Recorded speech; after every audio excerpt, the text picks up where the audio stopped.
राम राम मंडळी, सुरू होतोय लोकशाहीचा उत्सव आणि गावगाड्यांचा विकास म्हणजेच जिल्हा परिषद सार्वत्रिक निवडणूक 2026-27. या निवडणूक रिंगणात कोण मारणार बाजी, कोण उधळणार विजयाचा गुलाल. प्रत्येक मतदाराचा आवाज आणि प्रत्येक उमेदवाराचा अजेंडा तुमच्यापर्यंत पोहोचणार फक्त एल्गार न्यूज महाराष्ट्र या चॅनेलवरून. चला तर मग सुरू करूया आजची विशेष मुलाखत. आपली माणसं या सदराखाली. हो, अगदी बरोबर ऐकलं तुम्ही. आवाज जनतेचा, आवाज इच्छुक उमेदवाराचा, सत्य आणि रोखोक फक्त एल्गार न्यूज महाराष्ट्र या चॅनेलवरती. नमस्कार. एल्गार न्यूज मधील आपली माणसं या चर्चासत्रावर आधारित असणाऱ्या मुलाखतीच्या कार्यक्रमामध्ये मी भास्कर पाटील तुम्हा सर्वांचं मनपूर्वक स्वागत करतो. मंडळी, आज आपल्यासोबत आहेत राजकारण क्षेत्रामधील जवळजवळ 35 ते 40 वर्ष फक्त आपल्या गावातच तालुक्यातच नव्हे तर संपूर्ण जिल्ह्यामध्ये ज्यांच्या नावाचा दबदबा आहे असे एक अतिशय राजकारणातील धुरंधर व्यक्तिमत्व म्हणजेच सिद्धोबा रामचंद्र पाटील उर्फ SR पाटील उर्फ बापू, म्हणजेच SR बापू पाटील या नावानं ज्यांचा नावलौकिक आहे अशा व्यक्तींबरोबर आपण आज चर्चा करणार आहोत.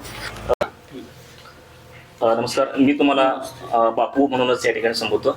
वणी सर, तुम्हाला या ठिकाणी नमस्कार. एल्गार न्यूजच्या संपूर्ण टीमच्या वतीनं तुमचं या ठिकाणी मनपूर्वक मी स्वागत करतो. मला सांगा, साधारणतः 35 ते 40 वर्ष तुमची राजकारणाची फार मोठी कारकीर्द आहे. मला असं म्हणायचं आहे की राजकारण या विषयावरती बरेचसे लोक आजकाल व्यवसाय म्हणून काही लोक या नजरेनं राजकारणाकडे बघतात, तर काही लोक जनसेवा या नजरेनं राजकारणाकडे बघतात. सर्वप्रथम मला थोडंसं विचारायला भीती वाटते, तरी विचारतो, तुम्ही राजकारणाकडे कोणत्या नजरेनं बघितलं? जनसेवा म्हणून राजकारण. अच्छा, खूपच मार्मिक उत्तर दिलं आहे आणि तशी कारकीर्द तुमची आमच्या ऐकण्यात सुद्धा आहेच. बापू, मला सांगा की सर्वप्रथम मला तुमचं बालपण कसं होतं आणि राजकारणाकडे तुमचा ओढा केव्हापासून सुरू झाला हे आम्हाला थोडंसं ऐकायला आवडेल. वस्तुस्थिती, माझा जन्म 1965चा. माझ्या कुटुंबात आम्ही आई वडील आणि 5 बहिणीने आम्ही 3 जण, 8 जण होतो. 8 जणांचं कुटुंब होतं. कुटुंबात अतिशय म्हणजे परिस्थिती होती. शेतकरी कुटुंब होतं आमचं. बैल, जनावर, मसर, शेती सामान्य आणि मोठवरची शेती होती आमची. ह्या परिस्थितीतनं या कुटुंबात मी जन्माला आलो. शिक्षण माध्यम असू दे किंवा वैयक्तिक जीवनातल्या प्रत्येक गोष्टीचे कर्तव्यपणा इतका म्हणजे वाईटपणाने गेला, ती आज सुद्धा मी असंच माझ्या आजपर्यंतच्या प्रवासात मी घेऊन चाललोय. हे जात असताना अतिशय म्हणजे मला समाधान वाटते.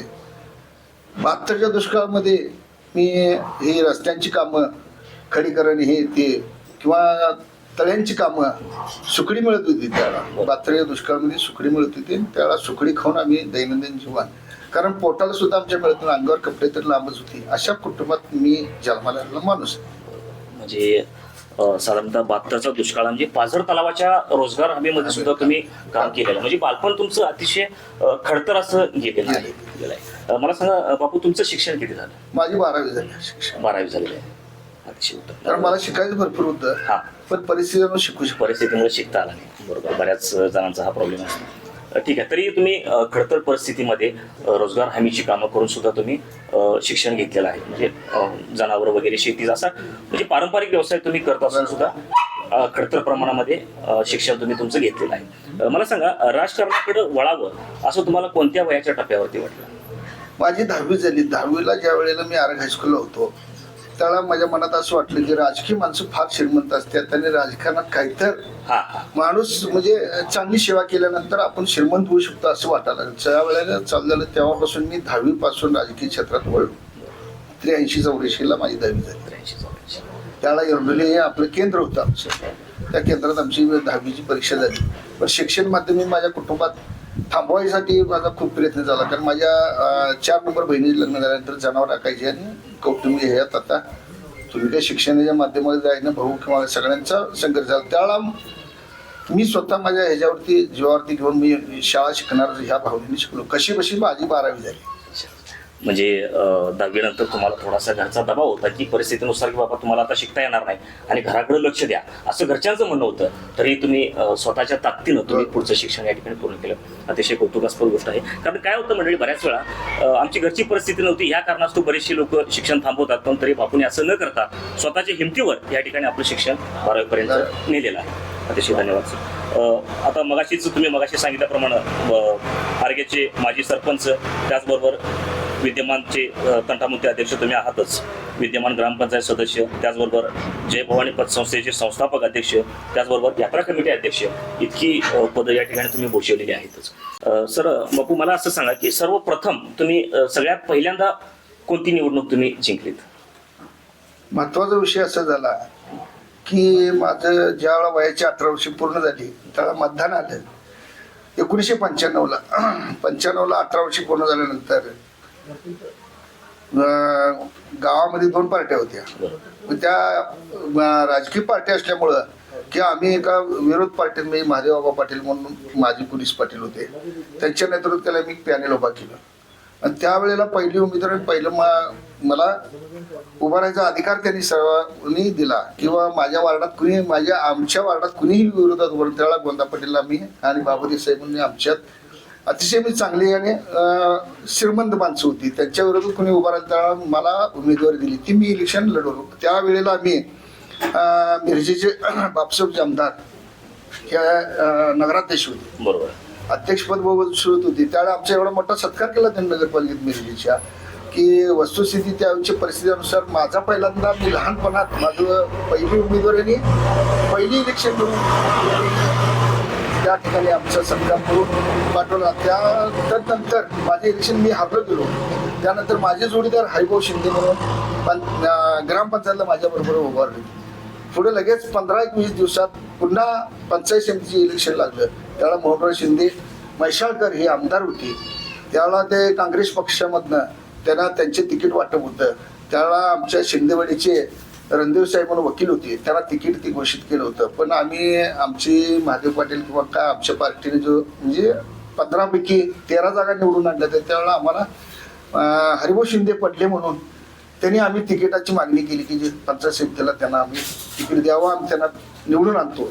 त्यावेळेला हरिभाऊ शिंदेना आम्ही बिनविरोध केलं. पहिल्यांदा माझ्या राजकारणात मला अपयश आलं असलं तरी पण की यशाची पहिली पायरी आम्ही गाठली. आणि त्यानंतर तसंच आम्ही कडसर प्रवास करत आज तर आहेत आम्ही कुठले इलेक्शन अद्याप हरलेलं नाही.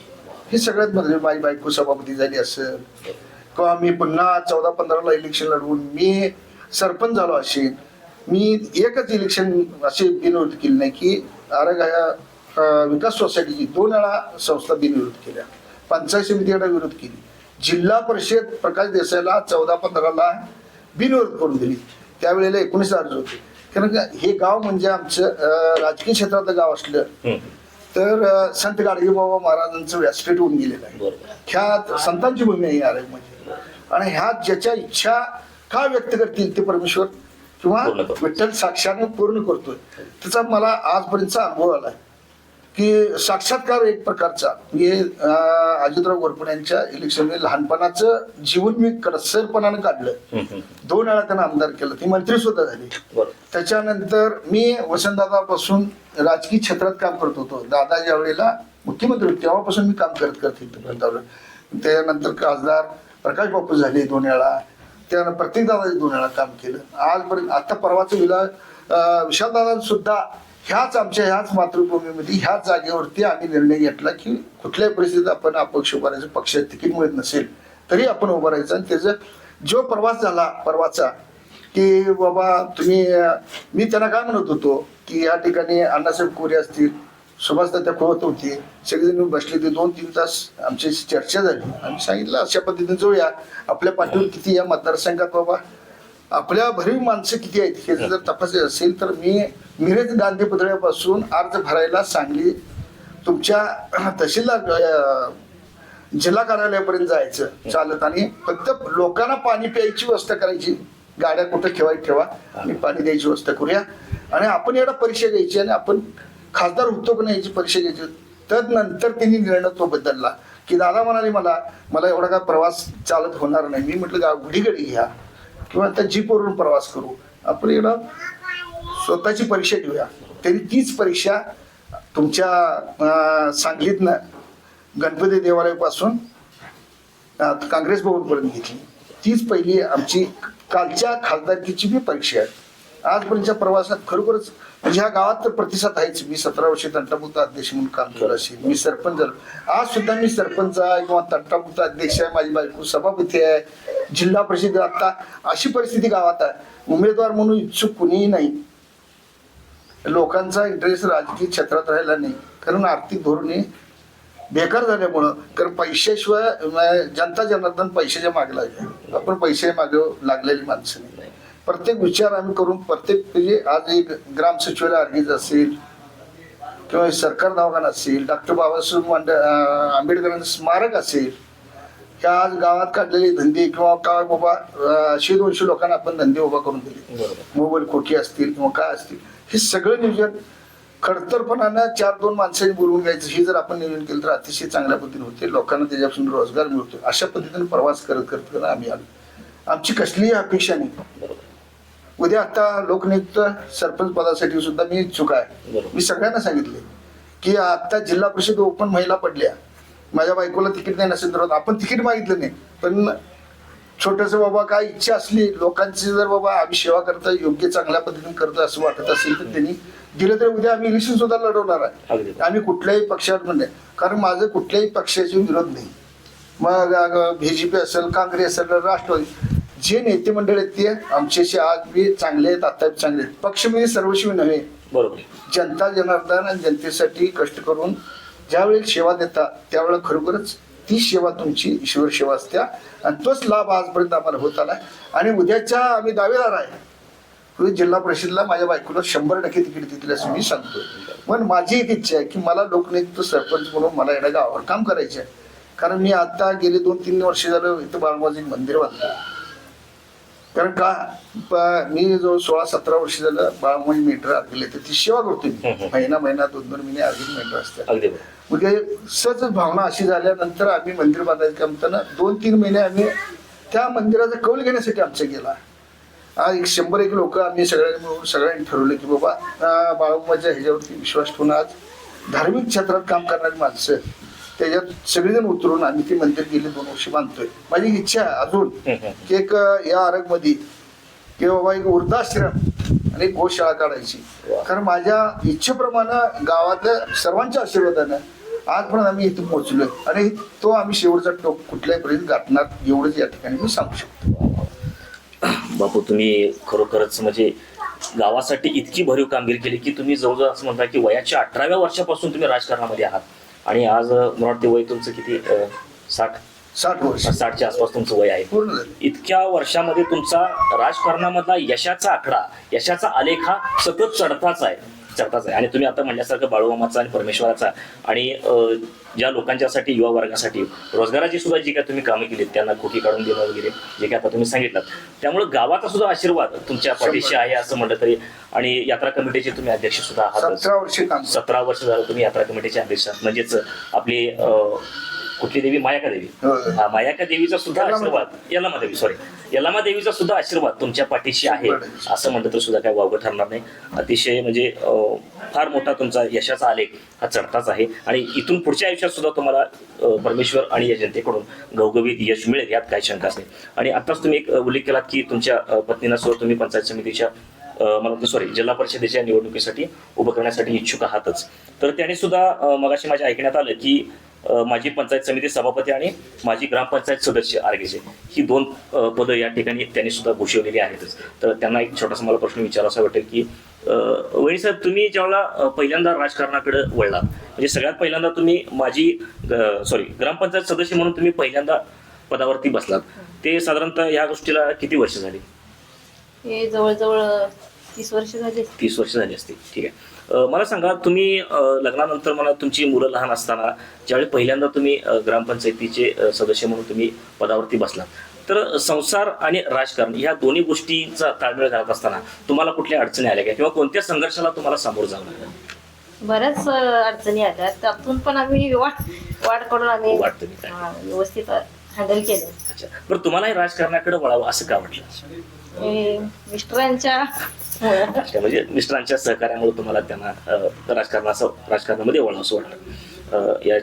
यासाठी तुमचं सुद्धा आणखी सर कौतुक करावं असं वाटतं की तुम्ही स्वतः तर राजकारणामध्ये असं जनतेच्या सेवेमध्ये तुम्ही कार्यरत आहातच, शिवाय स्त्री सुद्धा कुठल्याही क्षेत्रामध्ये आज कमी नाहीये, पुरुषांच्या खांद्याला खांदा लावून ती प्रत्येक क्षेत्रामध्ये प्रबळ आहे, मजबूत आहे, सशक्त आहे आणि प्रत्येक क्षेत्रामध्ये स्वतःचा हिस्सा, स्वतःचा स्वाभिमान या ठिकाणी ती स्त्री सिद्ध करते. हे ओळखून तुम्ही तुमच्या पत्नीला सुद्धा राजकारणामध्ये उतरण्याची संधी दिली, त्याबद्दल तुमचं कौतुक करावं तितकं तेही थोडंच आहे. सर, याच्यानंतर मला पुढं असं विचारायचं आहे की राजकारणाच्या सुरुवातीला तुम्ही म्हणलात की वयाच्या 18 वर्षापासून तुमची राजकारणाची सुरुवात झाली. त्यावेळी तुमच्या आई वडिलांनी तुम्हाला काही विरोध केला का, किंवा त्यावेळी काय त्रास जाणवला का सुरुवात करत असताना, की बाबा हे क्षेत्रात जाऊ का नको असं कधी जाणवलं का? नाही, वस्तुस्थिती अशी होती की कौटुंबिक जीवनात परिस्थिती आमची नाजूक होती. बरोबर. आणि राजकीय क्षेत्रात काम करणारे जुन्या पिढीतली माणसं होती हा हा.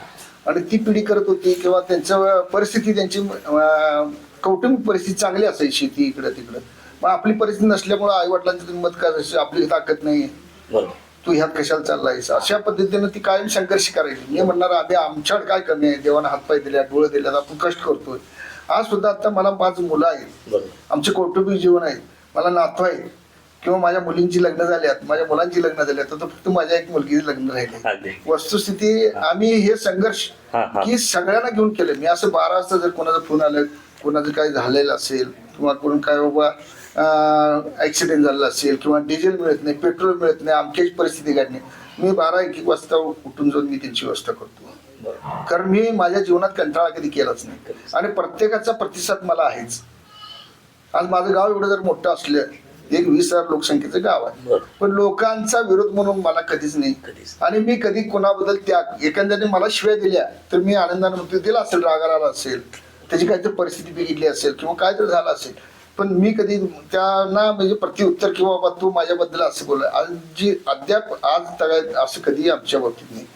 कारण नेहमी आमच्या कुटुंबात आनंदाचं आणि व्यवस्थित वातावरण असते.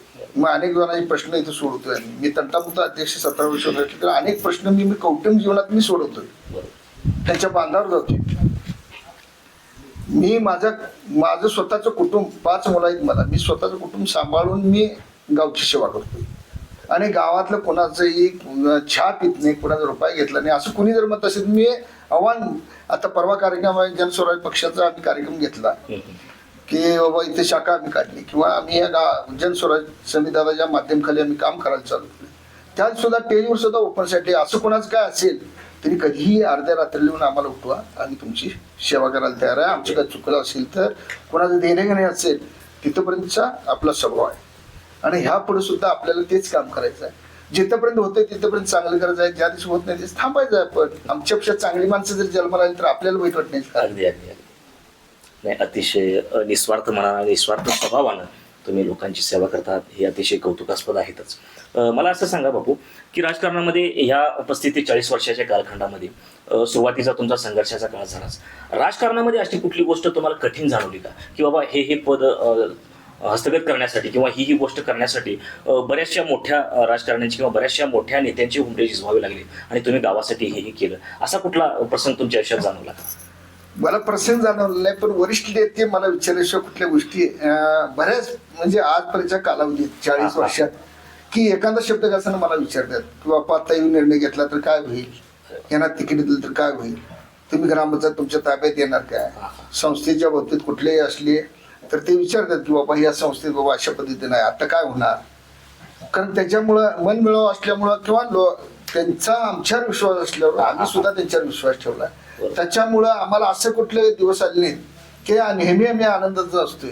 सुख दुःख हे प्रत्येकाला येणार, इलेक्शनला उभा कोण निवडून येणार, कोण पडणार, ते सुख दुःख आम्हाला नसते. आजचा बी दिवस असाच आहे आणि ह्याच्या पुढचे दिवस आम्हाला असेच येणार. आम्ही कधी दुःखात जात नाही, आम्ही नेहमी सुखात जातो. एखादा निवडून आला तर आम्हाला त्याच्याबद्दल काय वाईट वाटत नाही. इलेक्शनच्या वेळेला, इलेक्शनच्या पिरियडमध्ये मतमोजणीच्या वेळेला आम्ही 10-11 वाजता जातोय. ते म्हणतात तुम्ही असं कसं काय, पार्टीची शीट आहे, तुम्ही उभारलाय, तुम्ही काय नाही, काय असेल ते तिथनं बाहेर येते, त्यातनं आपण पुढे जीवन जगायचं. आता मगाशी तुम्ही म्हणलात की येणाऱ्या ग्रामपंचायतीच्या निवडणुकीसाठी सुद्धा तुम्ही इच्छुक आहात. 100%. 100% इच्छुक आहातच आणि लोकांचा कलही तसाच आहे. मला असं सांगा बापू की आता गावाचे कोणते प्रश्न अजून बाकी आहेत आणि ते तुम्हाला मार्गी लावायचे अशी तुमच्या मनात कुठली इच्छा आहे का? अजून खूप इच्छा आहे माझी. मला गावात अजून पिण्याचं पाणी व्यवस्थित मिळत नाही, बरं. रस्ते व्यवस्थित नाहीत, गटारी व्यवस्थित नाही. अनेक परिस्थिती गावची नाजूक आहे, पण आपण त्या पदावर गेल्याशिवाय ती दुरुस्त करू शकत करू नाही. शकत नाही. कारण त्याच्यासाठी मी खूप केले. 13.5 कोटीची योजना आपण आर्गेला आणल्या, बरं. की मी कार्यरत असताना मी मंजूर करून घेतलेली योजना 14-15ला ती 17-18ला प्रस्थापित झाली. त्याचं काम पूर्ण झालं नाही. दुर्दैव असं आहे की राजकीय क्षेत्रात काय म्हणजे काम करत असताना काही कॉन्ट्रॅक्टर आहेत, कोण धंदेवाले आहेत, पण त्यांनी ते धंदा घेतला, पण काही राजकीय लोकांशी हाताशी धरून त्यांनी ते कामं व्यवस्थित केली. त्याचा पाठपुरावा करणार 100% पाठपुरावा करणार. एवढंच नसून ज्या ज्या गोष्टींचं प्रलंबित आहे त्या गोष्टी पूर्ण करण्यासाठी वाटेल ते करणार. आणि मी ज्या दिवशी सरपंच होईल त्यावेळेला मी माझी बॉडी असेल किंवा गाव असेल, ती माझं गाव आहे, माझं कुटुंब आहे म्हणूनच मी काम करणार अगदी, अगदी. आणि 100% मी ती कडेला लावणार. एवढंच तुम्हाला गाव आहे. नाही, तुमचा उद्देश अतिशय स्वच्छ आहे, निस्वार्थपणाने तुम्ही काम करत आहात. आता आपण मगाशी म्हणलात की वहिनी साहेबांना सुद्धा तुम्ही जिल्हा परिषदच्या निवडणुकीसाठी उभं करण्याची तुमची इच्छा आहे. मला सांगा, जिल्हा परिषदेच्या निवडणुकीमध्ये अशी तुमच्या नजरेला अशी कुठली कामं दिसत आहेत का की बाबा आपल्या तालुक्यासाठी किंवा आपल्या जिल्ह्यासाठी ही कामं माझ्या नजरेत थोडीशी अडकलेली आहेत आणि ती आपण पदावर गेल्यानंतर आपल्याला ती पूर्ण करण्याची इच्छा आहे? ठीक आहे, अशी कुठली कामं तुम्हाला जाणवली का? म्हणजे त्यांना निवडणुकीला पंचायत समितीच्या जिल्हा परिषदेला उभा करण्याचं नेमकं प्रयोजन तुमचं काय? आमचं प्रयोजन म्हणजे काही रस्ते, पानंद रस्ते असतील, इकडे जाऊन गावचा विकासाच्या माध्यमामध्ये अनेक म्हणजे कामं प्रलंबित आहे, ती कामं पूर्ण करायची असेल, आम्ही एखाद्याकडे जाऊन हट्ट करून मागण्यापेक्षा आपणच त्यात तयार जर झालो किंवा माझी निश्चित जर त्या ठिकाणी गेली तर जरूर आम्ही ती कामं पूर्ण करून हट्टानं किंवा हक्कानं काम पूर्ण करून घेऊ. म्हणजे पक्ष कुठला असेल किंवा काय असेल त्या माध्यमामध्ये गेल्या जिल्हा परिषद गेल्यानंतर आपल्याला जी कामं मिळतील ती मिळवून येण्यासाठी वाटेल ते प्रकार. कारण मतदारसंघ आहे माझ्या एका गावचंच नाही तर मतदारसंघाचा मी विचार करणारा माणूस आहे, तालुक्याचा विचार करणारा माणूस आहे, राज्याचा विचार करणारा माणूस मी, आणि मी ती करतच आलोय. अजून अपेक्षा आहे, माझं वय जर 60 वर्ष झाली असली तर काम करायची उमेद आमची खूप मोठी आहे आणि ती कडायला नेणार नाही. अतिशय सुंदर. तुम्हाला मला आणखी एक प्रश्न विचारायचा वाटतो.